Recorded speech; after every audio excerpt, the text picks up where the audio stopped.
Welcome to the Owning Your Sexual Self podcast. I'm your host, Rachel Main, awesome wife and dog mom for life.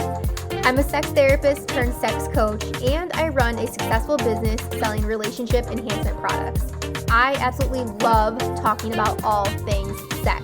So you can expect this podcast to explore all things related to women's sexual health because that's what I'm here for. I'm here to help you discover and embrace what brings you pleasure so that you can own your sexual self. If that sounds good to you, then keep listening and let's fucking do this. All right, hey everyone, welcome back to another episode of the Owning Your Sexual Self podcast.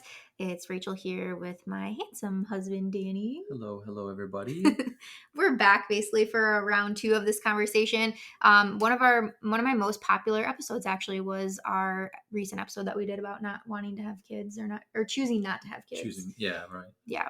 And so ever since I created that episode, I've been doing some Instagram research about just other couples that have chosen to not have children. So there's a huge difference between childless and child-free. That was one of my main findings when I was kind of researching all of this. So childless categorizes more so people that are wanting to have children and maybe even trying to have children and then can't have children. And that we do not fall in that category. We've never been the couple that has like tried to have children and then we decided to go with the vasectomy process because it wasn't like we tried so many times and then we failed and then we gave up sort of thing. No. So we fall into the category of child-free parents or not child-free parents, child-free couples because we've chosen this route to not go forward with having children, which a lot of couples are. And that leads me to my second finding on Instagram and all my research in this is that there's so many couples out there that are choosing not to have kids that are like fucking assholes. Like all of these Instagram accounts that I came across, I started following a few hashtags specifically related to I keep saying parents, people choosing to child-free. Yeah, choosing to be child-free. And all they do is like bash these other people, these couples that are choosing to have kids about just like the downfalls of having children. Or even, of course we talked about this on the last episode, like people being annoyed or us being annoyed by the things that people ask us, when it comes to having kids and stuff. Right.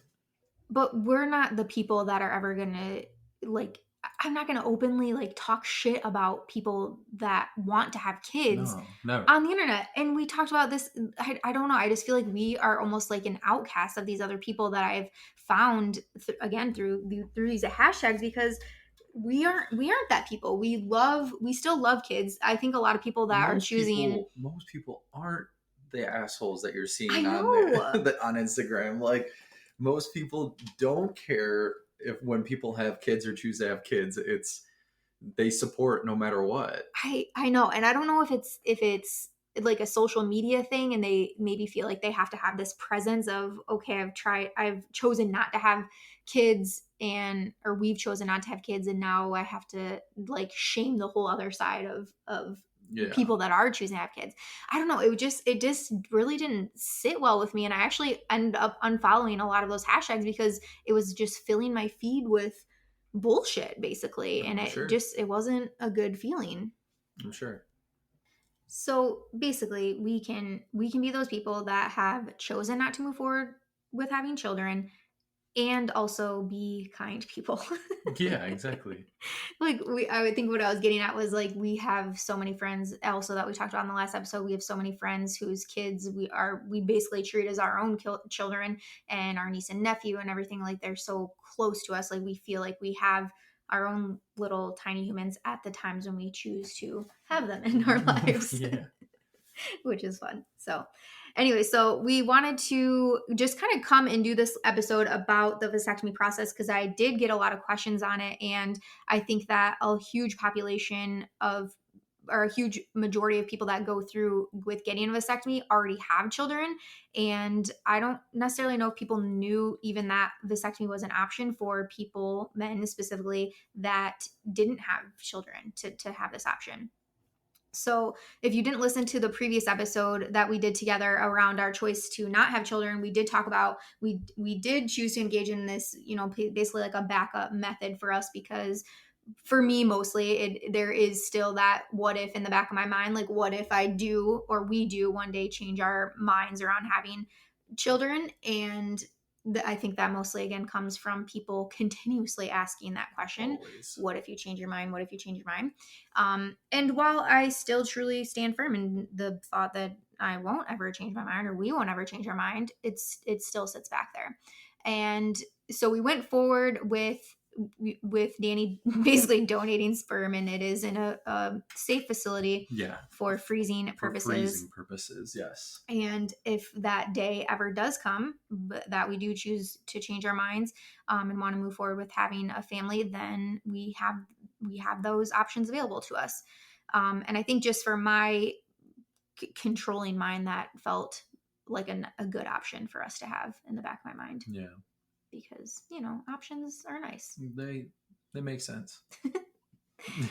So when we were kind of exploring our options around this and talking about things like sperm freezing, things like having a vasectomy, for me to get my tubes tied, all of these things, using condoms for the rest of our life, possibly moving to just like the quote unquote pull and pray method, and me tracking my cycle and relying on that. But none of those felt right. None of those felt like they were anything that we could sustain long term.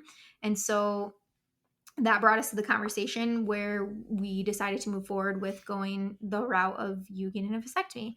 And I would love for you to talk specifically around when we were having those conversations and the V word came up, if you will. Like what came up for you? Like what fears did you have around that? My first thought was no. It definitely took me to see more on your side, understanding kind of what the benefits of both not having it, not getting it done. Really my fear was just, I don't want that to happen to me. But just talking to really my father and my stepfather as well about just the process, because I know they've had kids clearly. Mm-hmm. And just like what it entailed, and like, basically like kind of asking them like, how did it feel? Like what happened, and really they kind of were kind of not understanding fully why like we were wanting to get it done. But after I spoke with them, it's just like, we don't want to have kids, and this seems to be the best way. And then, my mind just kind of cleared up after talking to both of them, and really kind of just getting an understanding on like, it's only going to be like a little bit, you only take the pain for a little longer, and then after it's done, and then, it's going to be fine. So really my fears on that was just getting it done. Mm-hmm. Like other than that though, my mind was clear. I had everything. I had all my right intentions on doing it. So really, I didn't have any other fears other than just getting it done. Mm-hmm. That was it.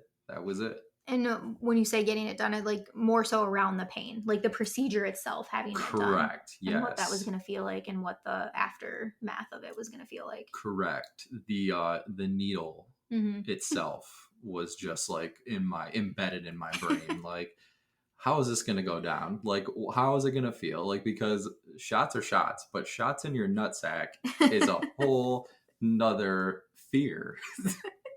Yeah, something you don't want to think about on a daily basis. Yeah, not at all. And yeah, that's basically where it all sat. How did you know that you were even going to have to get a shot? Like, did you just read about this beforehand? Did you watch videos on it being done? Like, what did your research look like? My video, no video. Why would I want to try to scare myself that much? It's so funny you say that, because how many women do you know out there that have watced videos of childbirth? Sure. Well, yeah. But men won't do the same to get a shot. Oh my God. No. Because it's almost two ends of the spectrum. Women watch childbirth because they're bringing something into life, and then watching a vasectomy is taking a lot of life out. Oh my gosh, I don't know if that's the. I don't know if that. Didn't really think about that though, did you? No, didn't really think about that. That's such a dude perspective. It is a dude perspective, but you're also losing two friends very close to you. What? It's like, I now don't have my two friends. Your balls? Yeah. You still have your balls. Oh, they're there. Oh my God. You weren't going to lose your balls. Weren't going to chop they're them not off. chopping them off, but they're still not connected. Oh my God. Do you feel any different? Not really. But in a sense. It's, that they're not connected. Correct. And that like leaves a void in your heart.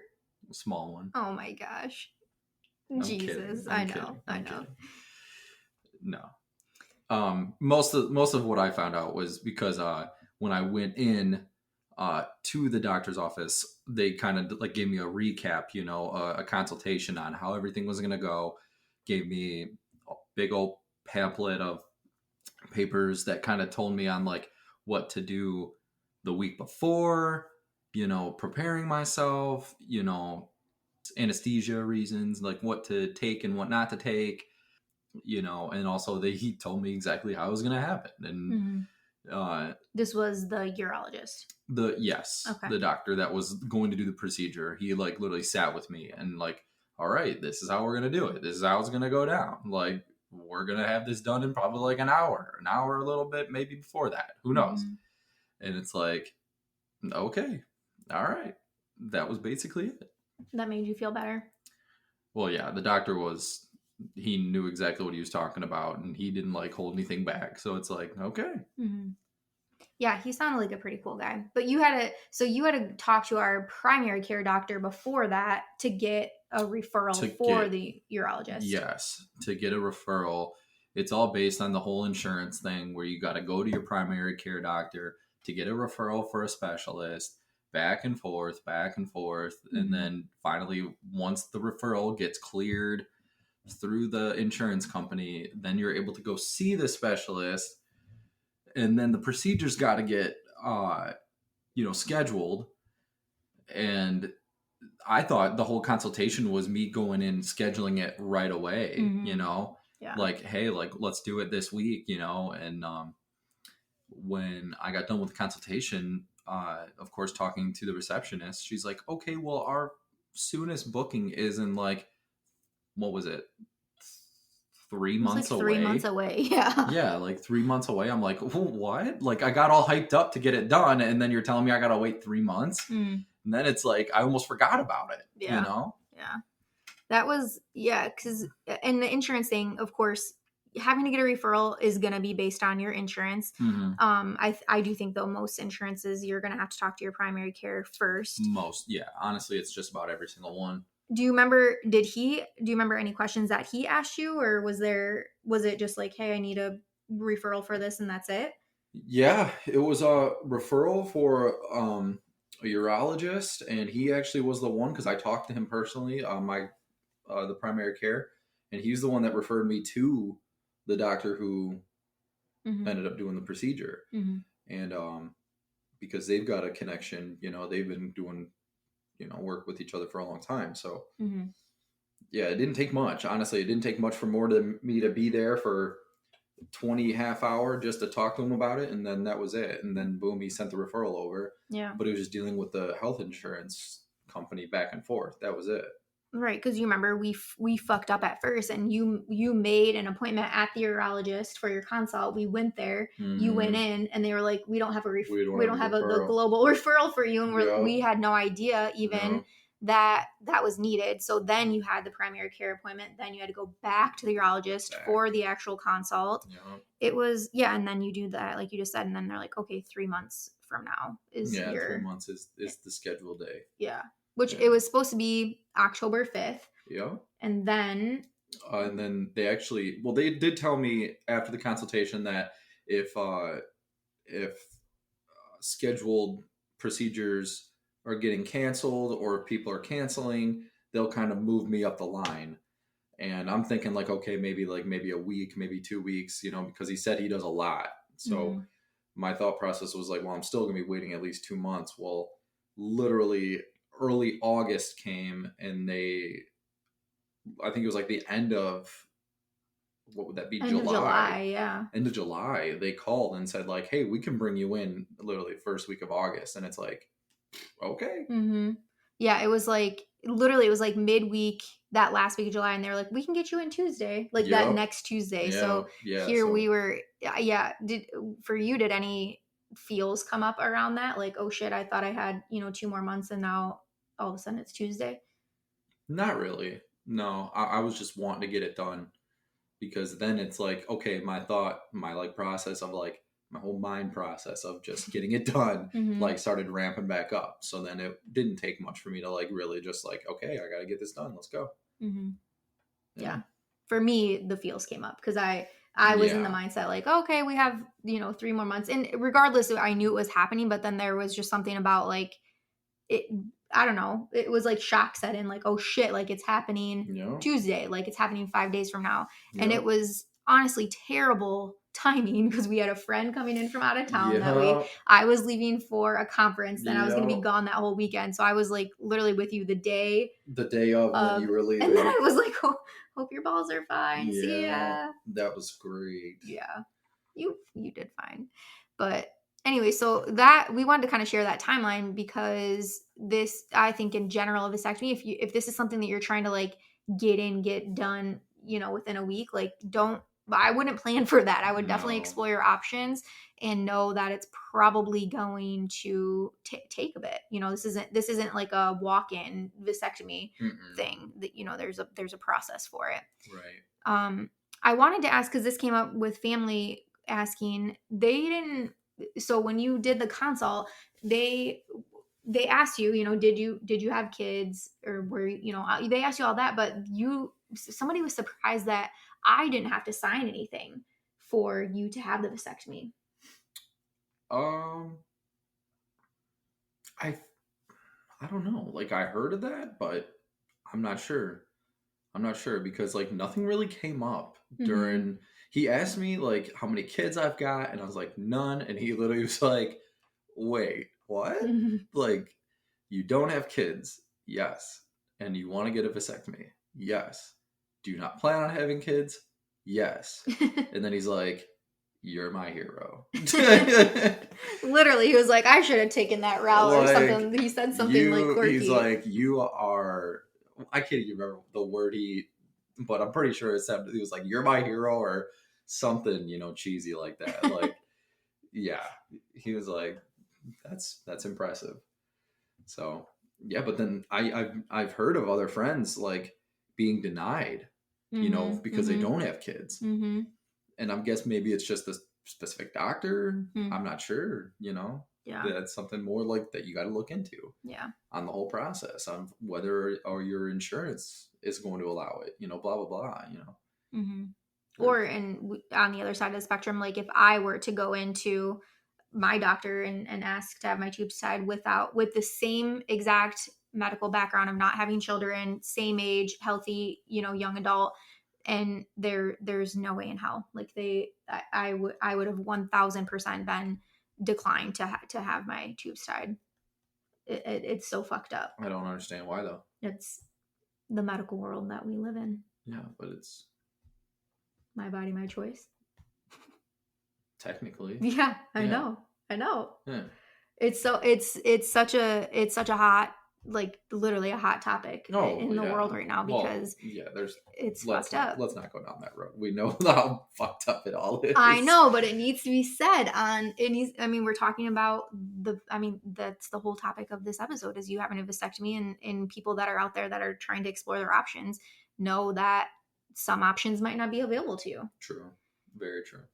Which is fucked up. So yes, it is. Anyways. All right. So you go in for your consult and then it's procedure day. So it's early August, a nice cool summer day. Don't. So you actually had to drive me. Yes. Because I couldn't drive myself. I dropped him off and went to the gym. And then as well as picked me up because I couldn't drive home because I was going to be on anesthesia. Also, I couldn't even walk in the building at all. Right. So because of, I'm assuming COVID and all that. So I said that jokingly, like I dropped you off and went to the gym, but had I been able to wait, like I would have waited. I mean, I wouldn't have cared either way. Yeah. Yeah. I'm not one to be like, you need to be here. Even though you're not you're not going to be next to me. It's like, what's the point of you sitting in the waiting room? I would have loved to be in there, by the way. I would have loved to, like, literally be at your bedside while this was happening to witness it. No. Why? Because it's just weird. That was so fast. I totally nerded out about the whole process afterwards. Oh, you definitely asked a lot of questions.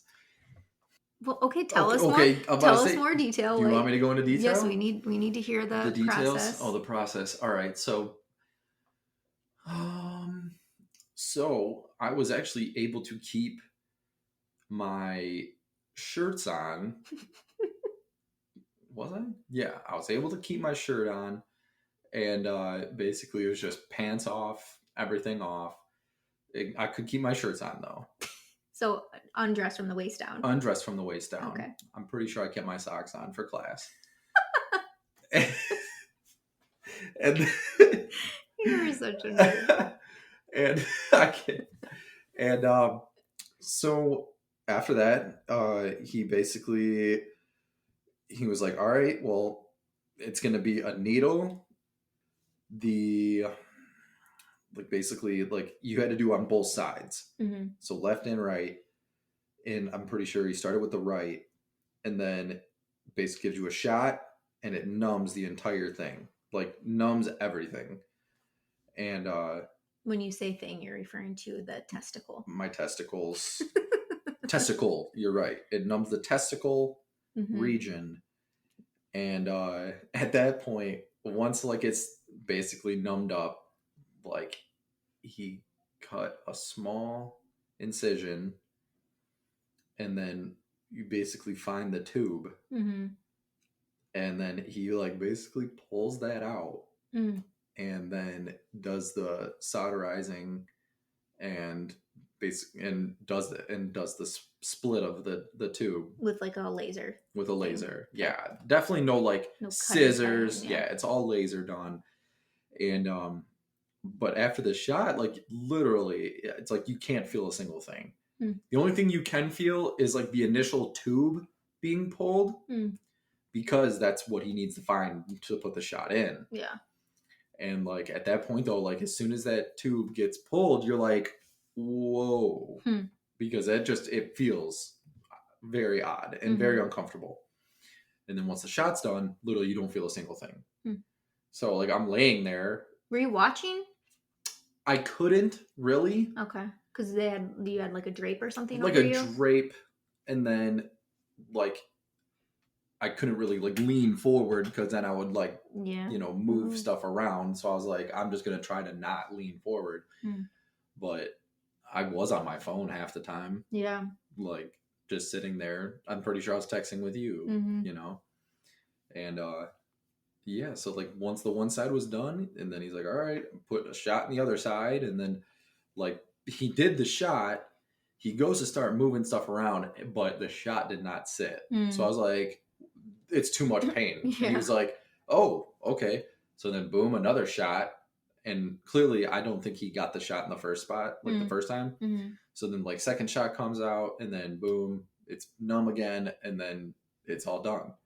And literally as soon as he was able to get finished, wrapped up, you just get your stuff, and they send you out with basically 2 cups, or well, in this instance it was 1 cup, for a 3-month post surgery sample deposit that they need for just a test after 3 months, and if there's still any sperm in there or not. But that's all they send you out with. They basically just give you that and say, all right, well, plenty of ice, and I think it was only Tylenol. I was gonna say, because you didn't get prescribed a pain med or anything like that. No pain med. They said Tylenol and ice, and that was it. Tylenol and ice, Tylenol and ice, Tylenol and ice, Tylenol and ice for the next.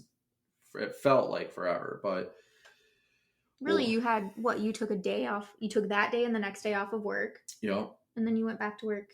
I went back to work, but on you weren't lifting or anything. No lifting, no barely any moving.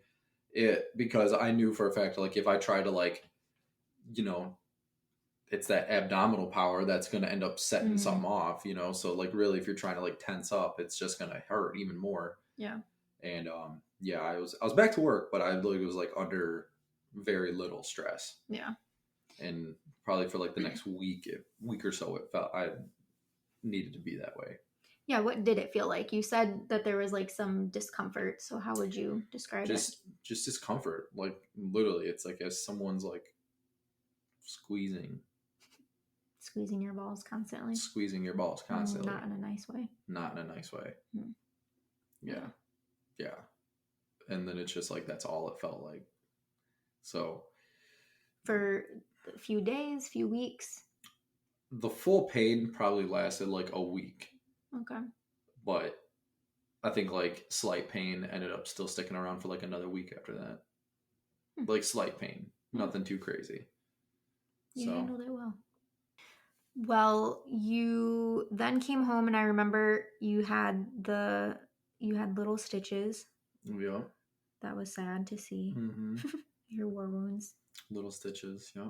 I remember observing your balls to make sure everything looked good. I was so concerned. Like I said, I was like nerding out over this whole process.